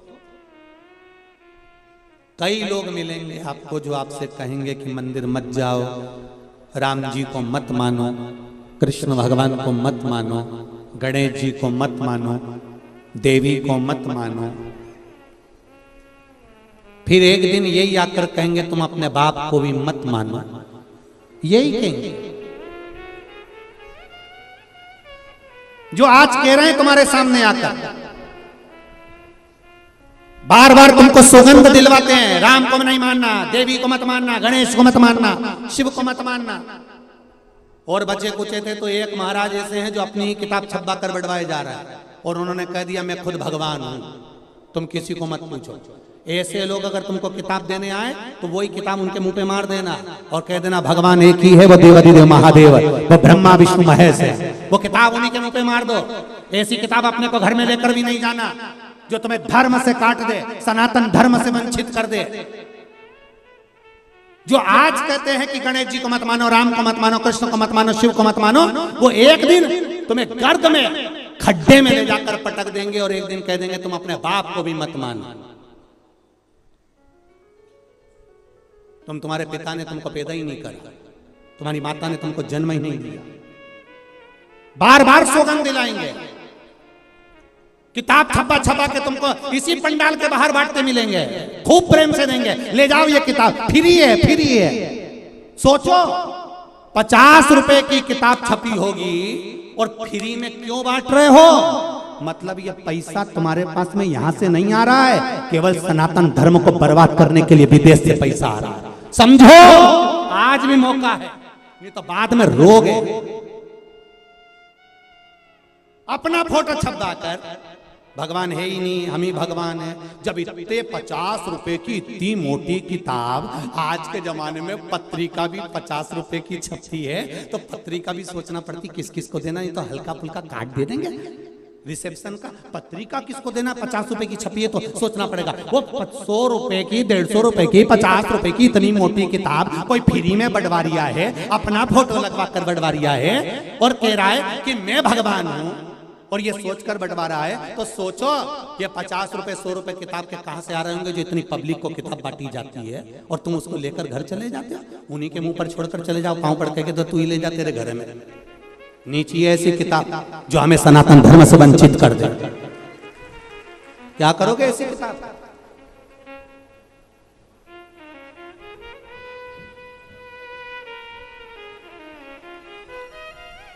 विचार करिए, स्मरण करिए भक्ति की ओर। आज बसंत कुमार जी अग्रवाल जी ने अगर यहाँ कथा रखी है, आगे लखनऊ में भी कानपुर में भी कथा है, फिर इंदौर में संजय जी शुक्ला जी की 24 तारीख से 30 तारीख तक कथा है। ये कथाएं जो हो रही हैं, ये कथाएं दिखाने के लिए या भीड़ बढ़ाने के लिए नहीं है। मत आओ आप कथा में, अभी आज की कथा में कह दिया आप अपने अपने घर से सुनो, क्या करेंगे भीड़ बढ़ाकर? कथा का मूल सार तत्व यह है कि आप अगर कथा में आए हो तो विश्वास रखकर बैठना। जैसे ये पत्रों का ढेर लगा है और पत्र पीछे ढेर लगे पड़े हुए हैं, ये पत्र में आपका विश्वास है। एक बच्चे ने तो यहाँ तक लिखा है कि कल गाड़ी से जा रहे थे मेरे भैया, ये लिखा है। कोई पुलिस वाले का फोटो तक दिया किसी आर्मी के मैन का, जरा देखिए। बाबा मेरा नाम नीतू वर्मा है, मैं सिमगा जिला बालोदा बाजार की रहने वाली हूँ। मैं क्या बखान करूं? इस मंत्र का श्री शिवाय नमस्तुभ्यम का मैं क्या वर्णन करूं? शंभू की महिमा का क्या मैं बखान करूं? मेरे अंकल पुलिस की सर्विस करते हैं जो कि बालोदा बाजार में जिले के थाना सिमगा से हाईवे पेट्रोलिंग करते हैं। वे दोनों कल रात को अपनी ड्यूटी कर आ रहे थे और पेट्रोलिंग पर पॉइंट की ड्यूटी करके ही वापस आ रहे थे कि कुछ पल ही के लिए वॉशरूम करने के लिए उतरे थे और जैसे ही रुके इतने में बस गाड़ी से बाहर निकले और निकलते से पीछे से गाड़ी ने आकर टक्कर मार दी। एक बड़ी सी गाड़ी ने जोरदार टक्कर मारी और गाड़ी की टक्कर पड़ते ही बेहोश हो गए, नीचे गिर गए। गाड़ी के फोटो में पीछे लगा रही हूँ, जिसने देखा उस गाड़ी के फोटो देखिए कि इसमें कोई बचा होगा, इसमें कोई बच सकता है? एक एक गाड़ी के जरा फोटो देखिए, जितने लोग टीवी पर देख रहे हैं। एलईडी पर दिख रहा है। इस गाड़ी में से कौन बचेगा? मैंने गाड़ी के फोटो लगाए हैं, मेरे अंकल के फोटो लगाए हैं जो हॉस्पिटल में पड़े हैं। गुरुदेव, गाड़ी के अंदर मोबाइल पर श्री शिवाय नमस्तुभ्यम की धुन चल रही थी और वो धुन के चलते हुए मेरे अंकल और मेरे पिता दोनों ठीक हैं और हॉस्पिटल में भर्ती हैं, पर उनके शरीर में एक चोट नहीं आई है। ये शिव है। मेरे अंकल और मेरे पिता कहते हैं कि हम लोग विश्वास नहीं करते थे, पर इस मंत्र में क्या है ये तो मंत्र का जाप ही बता सकता है। क्या है? आपका अगर विश्वास है, आपकी दृढ़ता है, आपका भरोसा है, तो शिव महापुराण में आओ। नहीं तो जरूरत नहीं तुम्हारे को आने की। तुम टीवी पर कथा सुनो, अच्छा लगे तो टीवी चालू रखो, और नहीं लगे, आपको लगे कि सियोर वाला महाराज दिन भर बैठ के बकवास करता है, मोबाइल रिमोट आपके हाथ में है, तुरंत चैनल चेंज करो। कोई दूसरा महाराज आ रहा होगा, उसको अच्छे से सुनो। अगर हम फालतू बात करें तो रिमोट तो तुम्हारे ही पास में है ना, मोबाइल तो तुम्हारा ही है ना, स्विच ऑफ। सियोर वाला महाराज 2 मिनट में साफ, तुम्हारा कहीं कर। क्यों सुनते? विश्वास हो तो शिव है, भरोसा है तो शंकर है, और अगर विश्वास नहीं तो देवादिदेव महादेव भी तुम्हारे लिए सम्मुख में नहीं खड़े हो सकते। फिर तुम्हारी गति तुम जाओ, शिव को जाओ।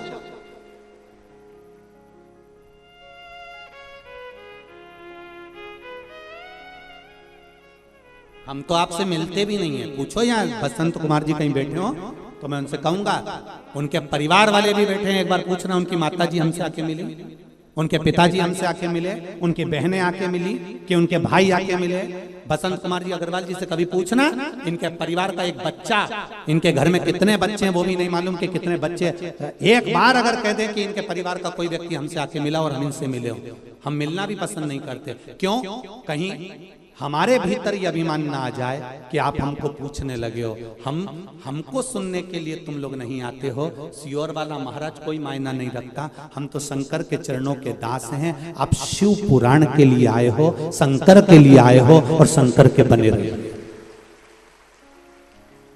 हमसे मतलब मत रखो कि हमसे कोई मतलब है ना, तो हम मिलते हैं ना जुलते हैं, और ना कभी हम अपने पांव का स्पर्श करने देते हैं। आपको अगर प्रणाम करना है तो तुम्हारे घर में सास ससुर हैं, तुम्हारे घर में तुम्हारा पति है, अगर प्रणाम करना है तो आप उनको नमन करिए, उनको प्रणाम करिए। उनको प्रणाम करोगे तो उनको भी लगेगा कि हमको गौरव महसूस हुआ, मेरी पत्नी ने मुझे प्रणाम करा, मेरी बहू ने मुझे प्रणाम करा।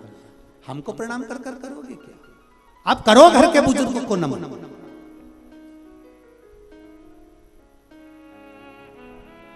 दिल से कथा सुन रहे हो। छत्तीसगढ़ की इस पावन धरा में इतने लोगों को एक साथ बिठाया होगा। आज मीडिया वाले कह रहे थे कि पूरे छत्तीसगढ़ का इतिहास रच गया। रायपुर में इतनी भीड़, इतनी पब्लिक और इतने श्रोता, और श्रोता भी ऐसे कि चुप रहकर मेन रोड पर, गटर पर, नाली पर, ओटले पर, छतों पर बैठ कर कथा सुन रहे हैं। ऐसे श्रोता कभी जिंदगी में नहीं देखे छत्तीसगढ़ के इतिहास में।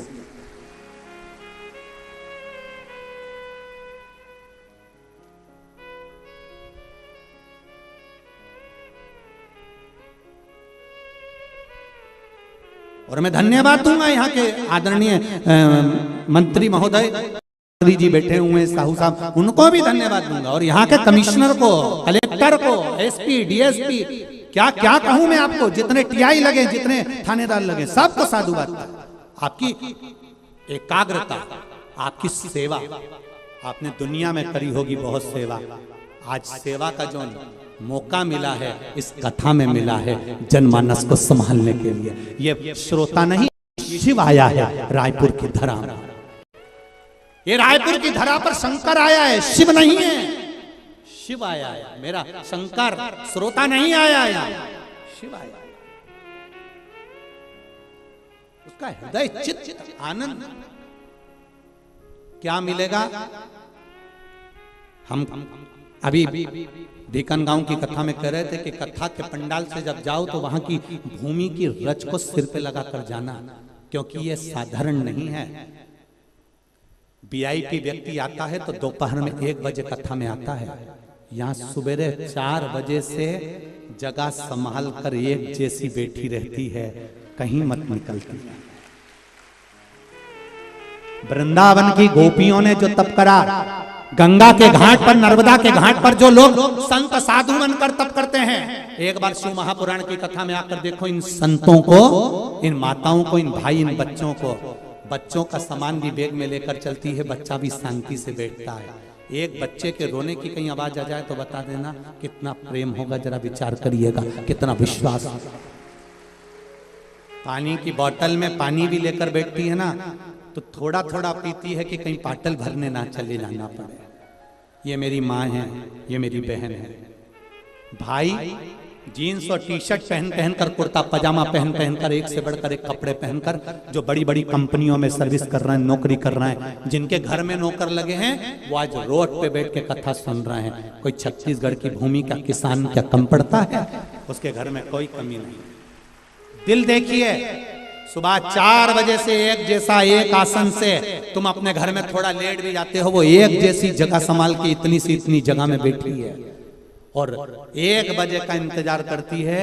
4 बजे कथा छूटती है, गई, भोजन करा, दूसरी को बिठा कर जाती है, रात को फिर आती है, कीर्तन 12-1 बजे तक भजन करती है, फिर वही लेट जाती है, फिर उठती है, फिर भजन में लग जाती है। साधु।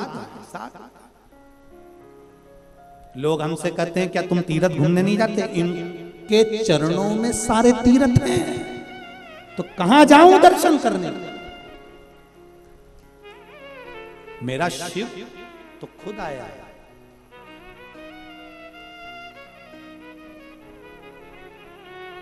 स्वयं सारे तीर्थ धाम आपके चरणों में, हे महादेव प्रणाम आपके चरणों। शिवा नमस्तु श्री शिवा नमस्तु श्री शिवा नमस्तु। भोला सब दुख काटो हो, सब दुख काटो।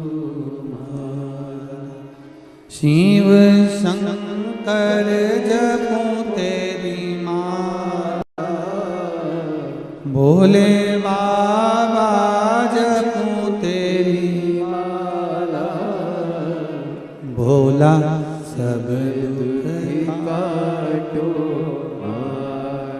ओ भोला सब दुख काटो। भगवान शिव की कृपा हुई, माँ जगत जननी ने कहा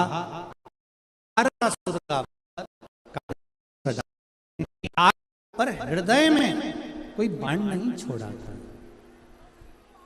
जिसके हृदय में शिव बसा हो, जिसके भीतर शंकर समाहित हो, जो शिव के गुणगान में 24 घंटे लगा रहता हो, उसका दिल कभी मत दुखाओ, नहीं तो जिंदगी नरक जैसी निकल जाती है। भजन में मन को लगाओ, भजन में मन को लगाओ, स्मरण में मन को लगाओ, कीर्तन में मन को लगाओ। तारकासुर षडानंद कार्तिकेय जी को देखते हैं और षडानंद कार्तिकेय जी तारकासुर को देखते हैं। तीक्ष्ण तीक्ष्ण बाणों को छोड़ा, तीक्ष्ण बाण। तब तारकासुर के प्राण छूटे, देवताओं ने पुष्प वृष्टि कर, गंधर्व गान करे, अप्सरा नृत्य करी, चारों तरफ सुख समाहित। तारकासुर के 3 पुत्र तारकाक्ष, विदुम्माली, कमलाक्ष की, जिन्होंने बहुत उपद्रव मचाया, फिर बाद में शिव जी की भक्ति में डूबे और भगवान शंकर की भक्ति में डूबकर भगवान शिव की भक्ति में डूबकर उन्होंने शिव तत्व को प्राप्त किया। ऐसे आगे वर्णन आता है, मां पार्वती जी ने अपने तन से, उपटन से श्री गणेश जी महाराज को प्रकट किया। भगवान गणेश जी महाराज का प्रागट्य होता है, चारों तरफ आनंद स्थापित होता है। पार्वती मैया श्री गणेश जी को लेकर पधार रही, जोरदार ताली बजाएं। माता पार्वती भगवान शिव श्री गणेश जी महाराज को लेकर आ रहे हैं, जोरदार ताली बजाकर स्वागत करिए गणेश जी महाराज।